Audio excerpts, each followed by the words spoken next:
Final de ano chegou, então vamos fazer aqui uma avaliação desse primeiro ano, do terceiro mandato de Lula. E essa avaliação depende diretamente da lente que você quer colocar para enxergar esse governo.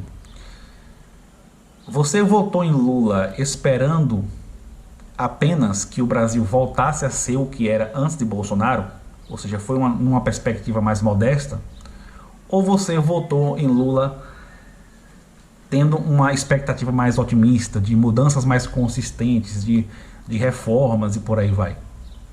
Então depende da lente que você está colocando para enxergar esse governo, depende das suas expectativas. Se você se encaixa na primeira opção, ou seja, aquele grupo que é mais pessimista e que votou em Lula apenas para o Brasil voltar a ser aquele país que sempre teve um grande passado pela frente e tal, mas que era um país normal antes de Bolsonaro, pronto, é um governo que até o momento tem sido ok, tem cumprido as expectativas, né? O Brasil voltou a ser um país normal, voltamos a ter um presidente que fala que nem gente, um presidente que não duvida da ciência, que não é negacionista e tal, voltamos a ter uma prova de Enem aí sem fiscalização ideológica, teve queda no desmatamento da Amazônia e tal.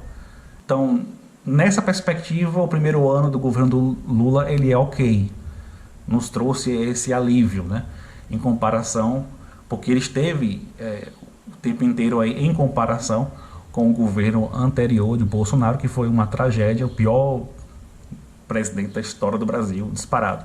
Agora, se você é do grupo mais otimista, que esperava mudanças mais significativas, reformas, movimentos do governo na direção de uma mudança de patamar para o Brasil, aí a avaliação ela precisa ser bem negativa, né? Porque o governo não fez nenhum movimento nesse sentido. Nada para mudar o Brasil de patamar, nenhuma reforma estrutural, nem perspectiva disso, nada. O Brasil é um país travado há muito tempo. O Brasil tem uma carga tributária que está no topo do ranking dos países emergentes. Uma carga tributária que gira em torno de 33% do PIB. Está nas primeiras posições ali, se você pegar apenas os países emergentes. E só para explicar, por que você está pegando os países emergentes? Primeiro, pelo fato de que são os países que estão numa situação parecida com a nossa, e segundo, pelo fato de que os países que podem ter uma carga tributária mais elevada são justamente aqueles que não precisam mais crescer a taxas elevadas, né? Então, se você verificar, aqueles países que têm que têm carga tributária acima do 40% do PIB são países que já são desenvolvidos, né? Ali Dinamarca e tal, esses países que já são desenvolvidos, que o governo pode gastar um monte porque eles não têm mais a necessidade de crescer a taxas elevadas. Os países emergentes não podem ter uma carga tributária assim tão elevada. Então, o Brasil, em comparação com os emergentes, já está arrecadando muito. Ou seja, se a gente quiser ter dinheiro para fazer o que é necessário aqui no Brasil, para investir em saúde, investir em educação, investir em infraestrutura e tal, a gente vai ter que cortar. Não adianta taxar ricos, porque se você taxar rico, você vai ter que proporcionalmente cortar impostos para os pobres, para poder, né, uma coisa compensar a outra, porque a gente não tem mais como elevar a nossa arrecadação. Então a gente vai ter que cortar gastos. É por isso que eu sempre falo aqui da necessidade de uma reforma administrativa. E tem muito espaço para cortar. A gente tem uma quantidade aqui no Brasil absurda de municípios com menos de 10 mil habitantes.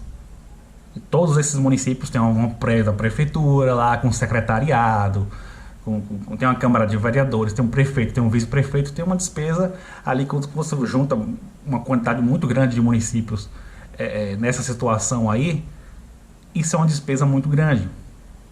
Dá para fazer um corte pesado nisso daí. Dá para cortar muitos privilégios de militares, do judiciário. Tem muita coisa para cortar aqui no Brasil. Dá para economizar aqui tranquilamente, sem nenhum efeito colateral minimamente significativo para a sociedade, 100 bilhões. Tranquilamente, mas é o tipo de corte que mexe em vespeiro. E aí temos um governo que não está nem um pouco afim de mexer em vespeiro, até porque Lula nunca teve projeto de país, nunca teve projeto de desenvolvimento. O projeto dele é de poder. Vou colocar aqui para vocês um gráficozinho que mostra a comparação do investimento público do Brasil em comparação com diversos países, e vejam que o Brasil está em penúltimo lugar, né? Isso aí é uma média do ano 2000 até o ano 2017, uma média do investimento público em proporção ao PIB. Veja que estamos aí em penúltimo lugar.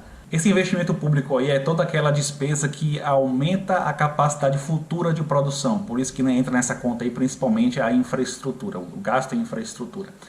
E o nível de investimento público no Brasil, principalmente quando você se restringe apenas ao investimento da União, porque o investimento total está pegando em municípios, estados, as estatais inclusive, mas quando você pega só o investimento direto da União, nos últimos anos, na última década, é um valor que mal dá para tapar buraco de estrada. Assim.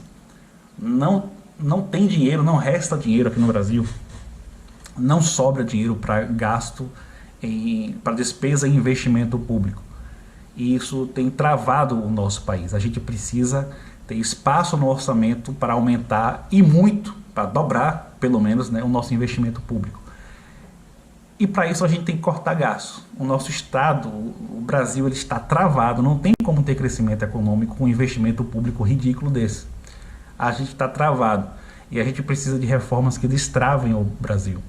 Não adianta ficar nessa, você viu, a economia vai crescer esse ano, o desemprego está baixo e tal. Olha, isso aí são variáveis que dependem de uma série de coisas. A pergunta que a gente tem que se fazer quando a gente vai fazer esse tipo de avaliação é: qual foi a ação do governo que promoveu redução de desemprego? Não o desemprego agora, mas redução de maneira consistente do desemprego. Qual foi a ação do governo que tem capacidade de promover de maneira consistente o crescimento econômico? É isso que a gente tem que se perguntar. E não ficar se apegando a números do momento, porque eles são influenciados por uma série de variáveis. Desemprego, por exemplo, inclusive é interessante falar que o desemprego está caindo, e uma das variáveis que influencia nessa queda do desemprego foi a reforma trabalhista lá de 2017, que o PT foi contra. Mas agora é interessante falar sobre queda de desemprego, né? Então a gente tem que se perguntar esse tipo de coisa. Quais foram as ações do governo que estão ajudando a reduzir desemprego, a promover crescimento econômico e por aí vai? E não ficar se apegando ao número em si, porque ele é influenciado por diversas variáveis, inclusive é muito influenciado pelo cenário internacional, muito influenciado. Inclusive a despesa primária do governo federal, a expectativa é fechar 2023 com um crescimento de 13% em comparação com o ano passado. Ou seja, um forte crescimento da despesa primária. Nós temos aqui um estado ineficiente, inchado, um estado balofo, e que as ações do governo, na verdade, estão ajudando a piorar esse cenário, a fazer com que o Estado se torne ainda mais balofo, ainda mais inchado, porque no governo Lula só se fala em gastar mais e arrecadar mais. Cortar não é assunto.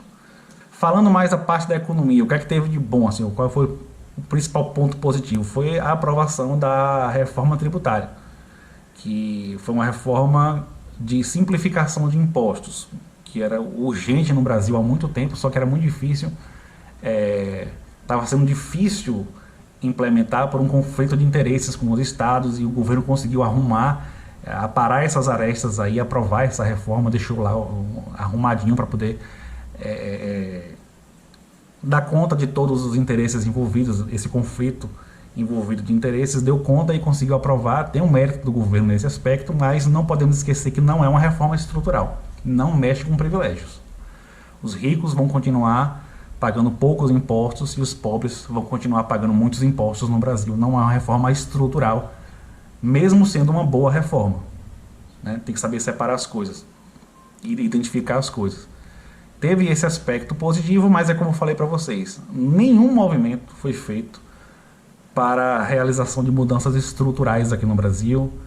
O governo não fez nenhum movimento para você olhar e dizer assim: olha, isso aqui que o governo fez pode fazer o Brasil mudar de patamar no futuro, ou pode ser um passo para o Brasil mudar de patamar no futuro. Não, nenhum movimento foi feito nesse aspecto, porque o governo não quer mexer em vespeiro.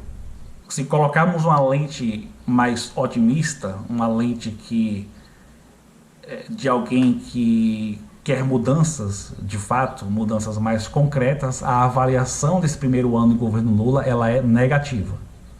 O governo ele foi ruim nesse primeiro ano porque nós estamos aprofundando os problemas que nós já temos.